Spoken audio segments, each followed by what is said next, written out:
Welcome back to it. It's Illinois in Focus Daily. I'm Greg Bishop. After taking last week off, back at it for another week and plenty to tackle as the Illinois House comes back into session, and we'll see what they bring up after bill deadline from the week before last. A lot of bills passed. And we'll tackle some of that, and one controversial bill that they did not get to before that deadline to get House bills out of the House and over to the Senate is the Homeschool Act. So that has not passed. Is it over?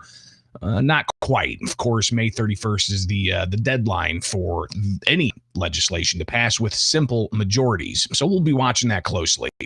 We also got to tackle Governor J.B. Pritzker from last week saying that Donald Trump wants people to die in the city of Chicago.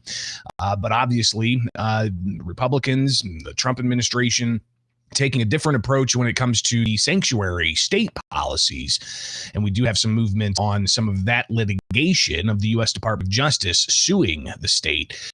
So we'll get to that as well. Plus, we've got to tackle the latest in the gun ban litigation, some movements in a couple of different cases on the same issue. So we'll get to that up here next with Illinois in Focus Daily.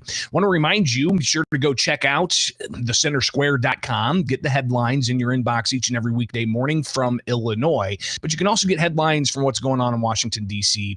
and elsewhere. So be sure to make that happen each and every weekday morning in your inbox. Even on the weekends, you'll get news updates with the Center Square's newsletter, and get the podcast where you get podcasts. Just search Illinois in Focus and you will find it. All right, it's Illinois in Focus Daily, back at it after taking the week off. I'm Greg Bishop. Like, subscribe, hit that notification bell. Wake up with us each and every weekday morning here for Illinois in Focus Daily.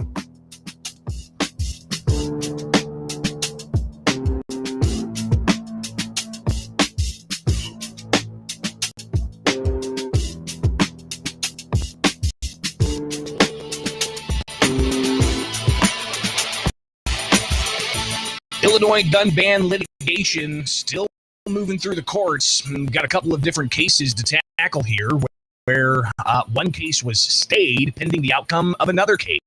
It is Illinois in Focus Daily. I'm Greg Bishop. Like, subscribe, hit that notification bell. Wake up with us each and every weekday morning as we bring you Focus Daily.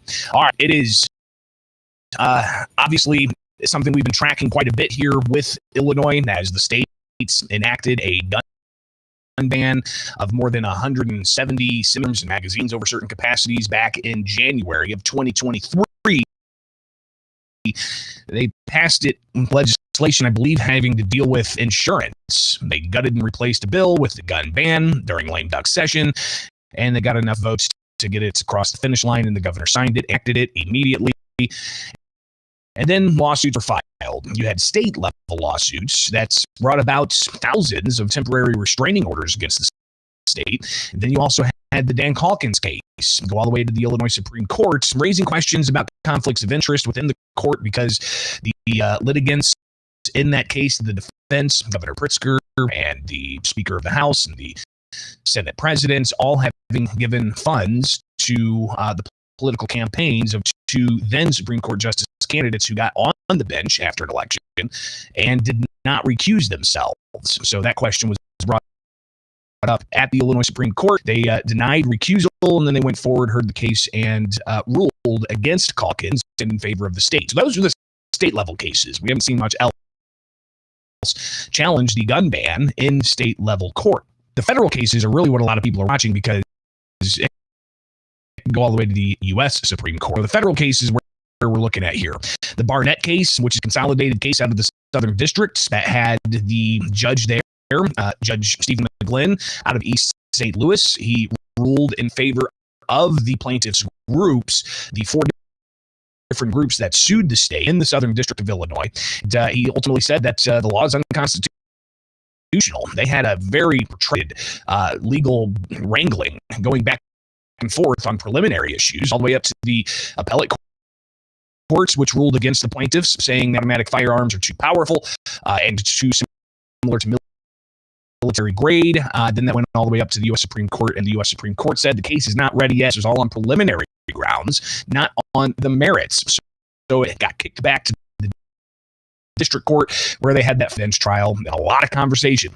The difference between consumer grade semi-automatic firearms and military grade firearms. Of course, the main difference is military grade can go full auto or burst plus semi-auto, but the semi-automatic, one round fired per trigger pull. Also, there was a lot of discussion about the different types of metallurgy that's done with military grade firearms versus the civilian grade firearms. So all of that is in the record now on the merits, and the district judge in the Southern District ruling in favor of the plaintiffs, saying that commonly owned firearms can't be banned. And ultimately, the appellate court now has that case, and even though the district court issued a permanent injunction, meaning that the district court level says the law is unconstitutional, the judge in the district court stayed that way, saying that it's not going into effect pending appeal, and then the appeals court issued their own stay just before the 30-day stay from McGlynn expired. So the law is still in effect as the district court ruling has been held at bay. But we do have, and we talked about previously, we've got the schedule now for the briefings after the plaintiffs' groups said, hey, appeals court, what's going on? We've been waiting for months here. It's been like 4 months since you guys ruled, and we're still languishing in limbo here. We're in purgatory. So the appeals court immediately after said we got the schedule. On May 7th, the state has to reply to the district court saying it's unconstitutional. On June 6th, the plaintiffs' groups, they're going to reply to the state, and then the states will reply again on June 27th. So those are the briefing schedule. We don't know when the oral argument in the Seventh Circuit U.S. Court of Appeals. So we know that, but I was looking at some of the other cases challenging gun bans, and in particular, you've got that Beavis case of law weapons, suit city of Naperville over Naperville's gun. That lawsuit was actually filed in November of 2022, a few months before the state passed a statewide ban.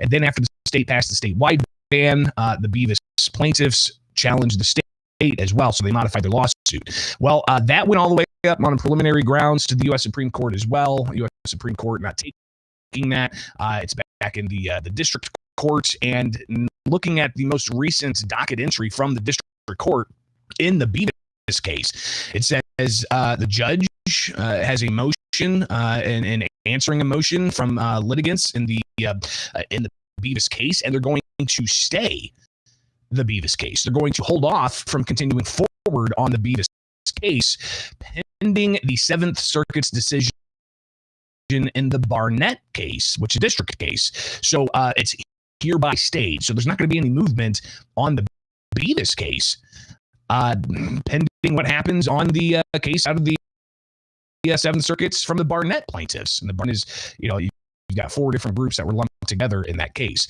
So the Beavis case being held at bay, and I know Robert Beavis surely is looking at that. In November of 2022 is when he's sued. Here we are, April of 2025. So that's kind of interesting. Another case, not with the gun ban, but with the prohibition of carrying concealed firearms on public transit, and that's the Schoenthal case. And if you remember this, you can go back and look in the archives of the show, that had a pretty tumultuous in district court as well, with the judge in the district court level siding with the plaintiffs, saying that you can't prohibit somebody with a concealed carry license from carrying on mass transit. Then you had the defense, the Cook County and the state of Illinois, file a response essentially saying that after the judge's decision, 3 days after, 3 people were killed on a red line in Chicago. The judge didn't take that lightly. He brought them back into court, and one term you could use is eviscerated the defense, saying that was a ridiculous assumption to make, that the judge's order led to people getting shot on a mass transit system. They ended up, moving that case forward. Now that case is in the appeals courts, and earlier this month in the appellate court, they went ahead and set argument dates. So May 28th is the case is going to be heard on the Schoenthal case. Is going to be, again, 9:30 in the morning, May 28th. Put that on your calendar. The 7th Circuit U.S. Court of Appeals will have it live streaming on their YouTube page on May 28th. So that's the Schoenthal case. The ban on mass transit got some movement there. We're going to see and hear those events coming up May 28th. So in the next couple of months here, we're going to have a lot of different things going on. And you want to wake up with us each and every weekday morning, down for you the latest in gun ban litigation here in the state of Illinois with Illinois in Focus Daily. Like, subscribe, hit that notification bell. Wake up with us each and every weekday morning as we break down what's going on in the state of Illinois for you here at Square and YouTube.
Sorry, I just switched over to a different network.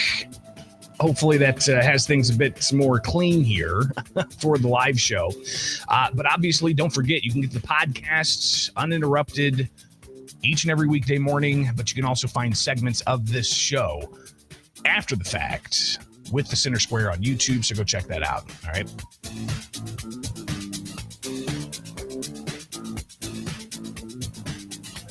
It truly is a simple form that can protect families from those nosy neighbors.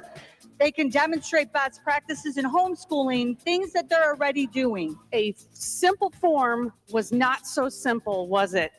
It created burdens on families across Illinois, our entire school system.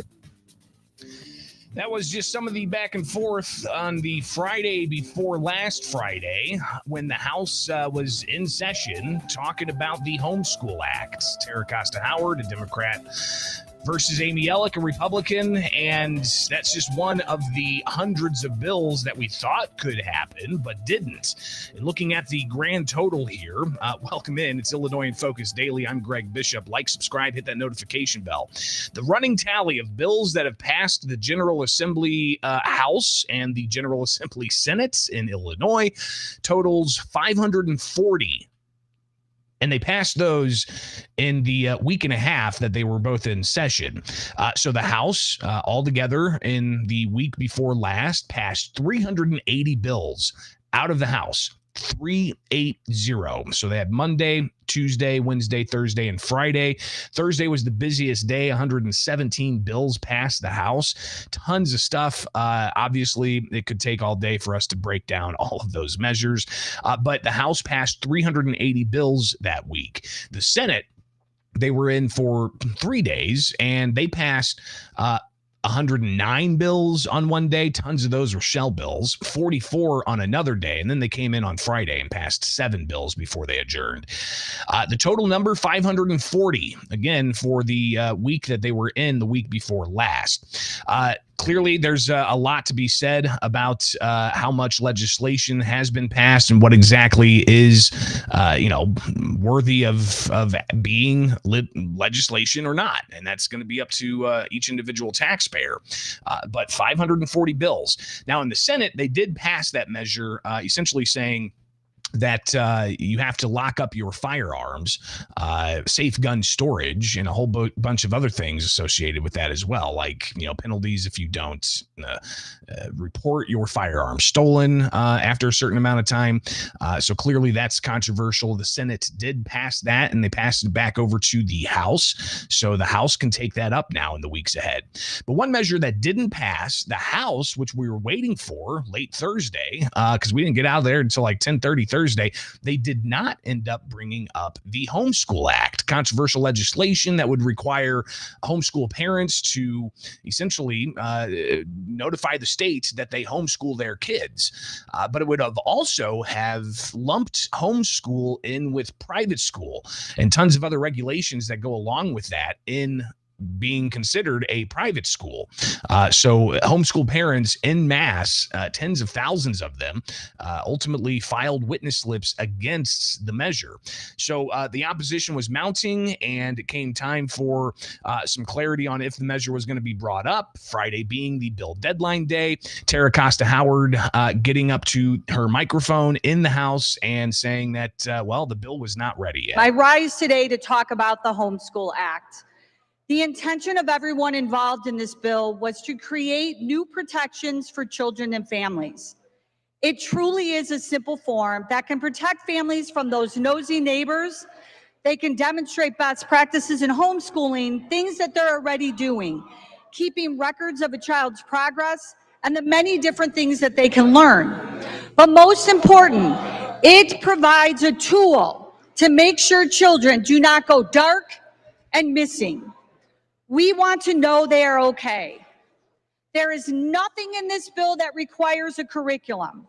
There is nothing in this bill that requires a mandate to vaccination. The truancy laws that are included in this bill are the exact same truancy laws that we have here in Illinois right now. And so does Virginia, and so does the state of Wisconsin. We know we still have work to do on this bill. And based on the comments in committee, I look forward to the specific language that was recommended by my colleagues on the other side of the aisle and was said in their press conference. Protecting our children is a moral imperative. But finally, on a personal level, I am deeply sorry and disappointed that some people would use this as an opportunity to sow seeds of anger and fear by actively spreading misinformation to make people afraid rather than work together on the real issues. And that is to make sure children receive an education and that they don't disappear until tragedy strikes. Remember, Illinois is an outlier in this area. Alabama, Arizona, Arkansas, California, Colorado, Delaware, Florida, Georgia, Hawaii, Kansas, Kentucky, Louisiana, Maine, Maryland, Massachusetts, Minnesota, Mississippi, Montana, Nebraska, Nevada, New Hampshire, New Mexico, New York, North Carolina, North Dakota, Ohio, Oregon, Pennsylvania, Rhode Island, South Carolina, South Dakota, Tennessee, Utah, Vermont, Virginia, Washington, West Virginia, Wisconsin. 38 states care enough about these kids to make sure they're okay. We are an outlier. To the victims who are out there, we see you, we hear you, and we will keep fighting for you. Thank you, Mr. Speaker. Clearly, Tara Costa Howard signaling that the bill wasn't ready yet, but also signaling that they're not done with this piece of legislation. Now, one thing that I think is kind of eye-opening to people, and I've heard this from people on the ground at the Capitol, going to the Capitol to talk to their legislators about policy issues they want to have passed. And their legislators come back and say, oh, it's too late, the deadline's approached, and we've missed the deadlines. That's not really true, because there are procedural moves that the legislature can do, like gut and replace, like taking a bill, a shell bill, and it's already passed one chamber. All they did was cross out the and replace it with the, so it passes the House and is now sitting in the Senate. They can go and grab that in the last week of the General Assembly, gut and replace it, pass it out of the Senate, and then it just has to be concurred on by the House. So it shortens up the time frame of getting something across the finish line before May 31st. So that's a very real procedure that happens every year. And we see it with the budget. We see it with the budget implementation bill. We see it with like the gun ban. We saw it with the Safety Act. We saw it with the no cash bail provision as part of the Safety Act. So clearly this is something that happens with controversial legislation. So is the Homeschool Act done? Or could it come back up in some form under a different bill name or number? We'll be watching for that. Amy Ellick, a Republican from Alton, she got up after Tara Costa Howard made her comments and said, listen, homeschool parents need to be vigilant in all of this. I'd like to discuss the previous representative's comments on the homeschooling bill. The fact of the matter is this bill was doomed from the beginning. A simple form was not so simple, was it? It created burdens on families across Illinois, our entire school system, and nobody seems to care that that was going to cost our schools and our families valuable resources that could be spent instead on fixing our public school system that often fails children. So instead, the sponsor has blamed misinformation instead of listening to families. The over 130,000 times that families went to the website and filed in opposition, they just want to be heard. They just want to be listened to. The sponsor blamed families instead of fixing the broken DCFS child welfare system. Good homeschooling families are not to be faulted for the problems of childhood abuse and neglect. Thinking that a form was going to fix this was never going to work. The bill was doomed from the beginning. I'm glad that she has agreed to hold it on third. That was important. But I can tell you our families still feel like they are under attack and walking on eggshells in Illinois. That happens all the time in this chamber. Let's start listening to our families. Thank you. Again, Amy Ellick, Republican from Alton, talking about how she still feels that homeschool families need to be vigilant in all of this. Obviously, here we are, April 21st. The end of session is May 31st. And that means these next few weeks here, ladies and gentlemen, are going to be pretty intense. So bear with us here and get the latest. I get paid to go to the Capitol and watch all this and distill it down for you the following morning.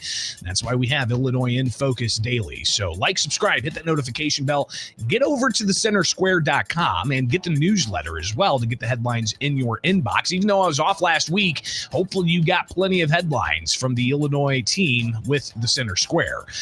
Kevin Bessler, Jim Talamonte, and others still hard at work even though I took the week off. So back at it with Illinois in Focus Daily. We'll see you back here, obviously, each and every weekday morning. Get the podcast where you get podcasts, and don't forget about the clips of the show, so you can find those uninterrupted as well at the Center Square on YouTube.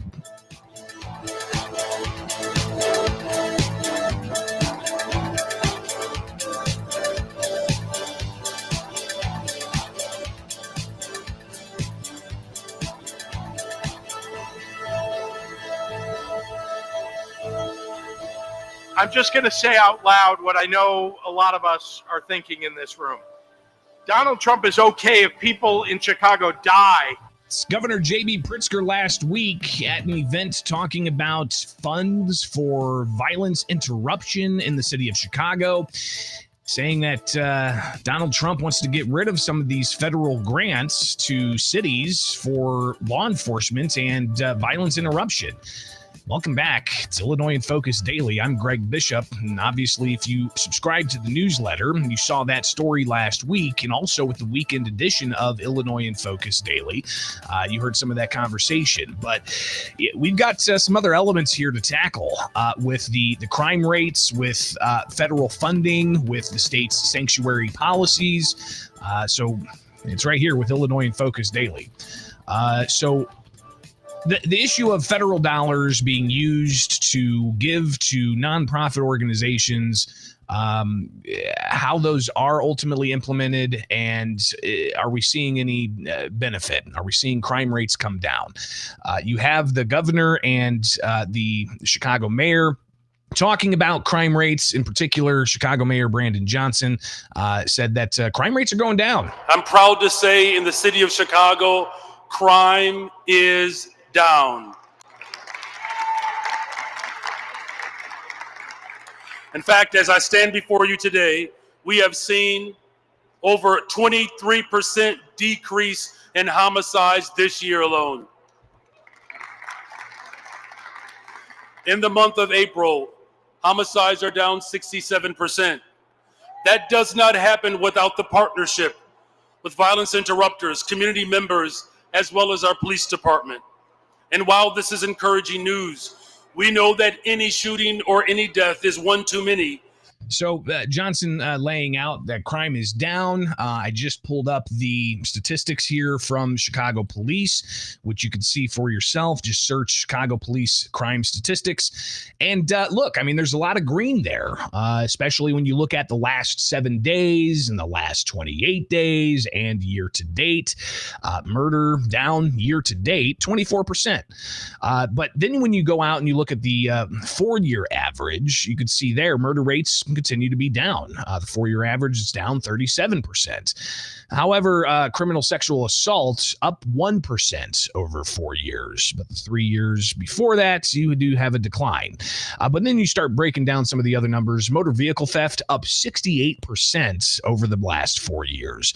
Misdemeanor theft up 72% over the last 4 years. Felony theft up 49% over the last 4 years. 10% increase in burglary and 1% increase in aggravated battery. Shooting incidents, though, down 52% over the year. This is according to Chicago police statistics. So, yes, the crime rates overall seem to be coming down on the annual change. But when you look at those numbers again, murder down 37%, but theft of multiple kinds up double digits in the percentage.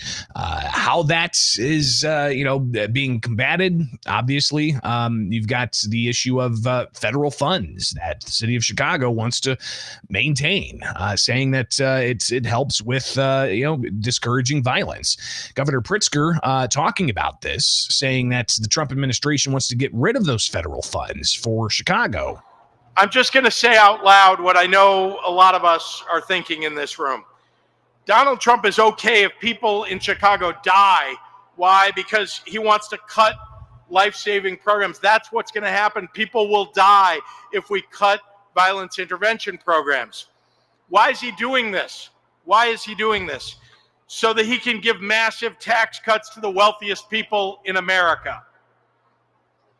I think that's wrong. I know you do too. So Pritzker talking about the issue of federal funds being withheld from a city like Chicago. And if you recall, Pam Bondi, the U.S. Attorney General under the Trump administration, sued Chicago, Cook County, and the state of Illinois over its sanctuary city and state policies that say local and state law enforcement can't communicate with federal immigration officials on immigration detainer orders. You can't even have a sheriff who has a non-citizen in their jail report to ICE that, hey, we've got this guy in our bed, come pick him up.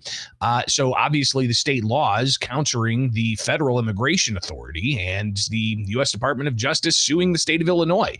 We've talked about that case and where it's at, and just another update here on that case, because it wasn't just the lawsuits, it was also the U.S. Department of Justice withholding federal funds from sanctuary jurisdictions. And the arguments the Trump administration's been making is that these sanctuary jurisdictions make the public less safe by allowing for criminal illegal aliens to be on the streets. Which is safer? I guess, again, leave that up to you to decide. But that seems to be the crux of the arguments here. So the lawsuit that the U.S. Department of Justice has against the state of Illinois, they filed that, what was that, in February? The state ultimately replied and pushed for the lawsuit to be dismissed.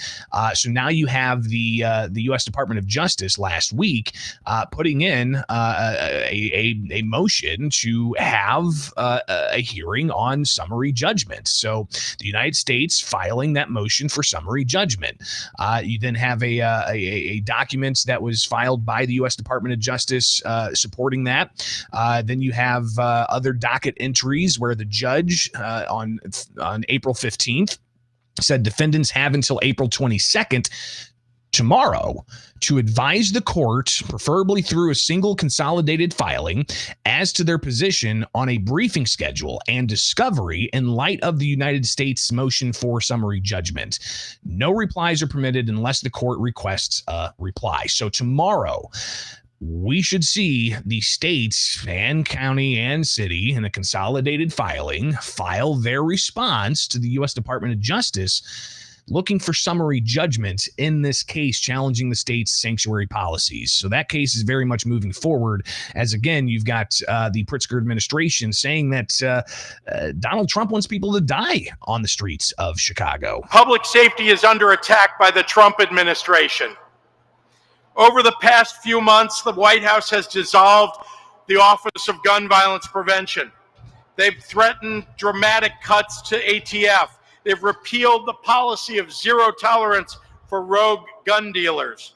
They're making it easier for guns to flow into our communities and harder for us to fight back. Just this morning, just hours ago, a memo from the U.S. Department of Health and Human Services proposes eliminating entirely all federal violence intervention funds. And again, already announcing that for sanctuary jurisdictions. How that's going to play out over time and the lawsuits stemming from all of that, we'll be watching, especially here in the state of Illinois with Illinois in Focus Daily. I'm Greg Bishop. Like, subscribe, hit that notification bell. Wake up with us each and every weekday morning for Illinois in Focus Daily.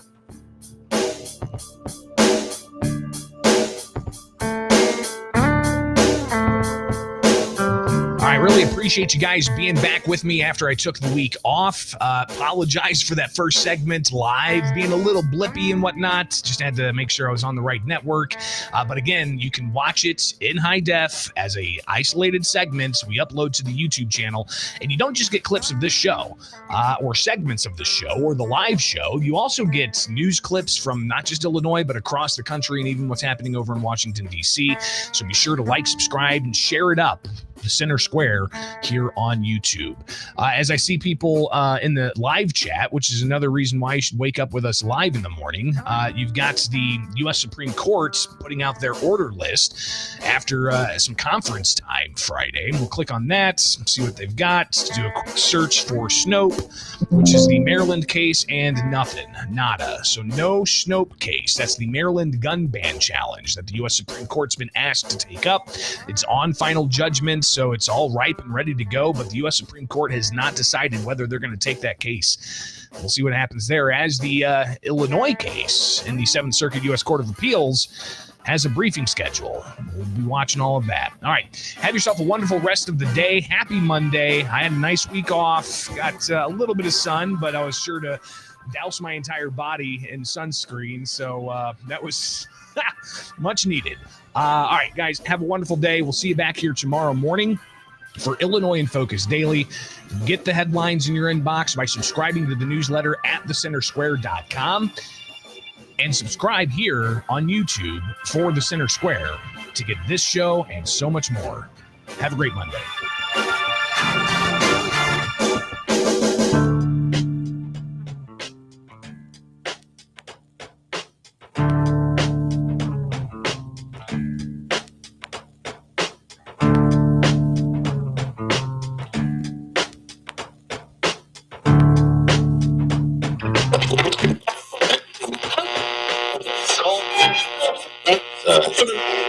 Red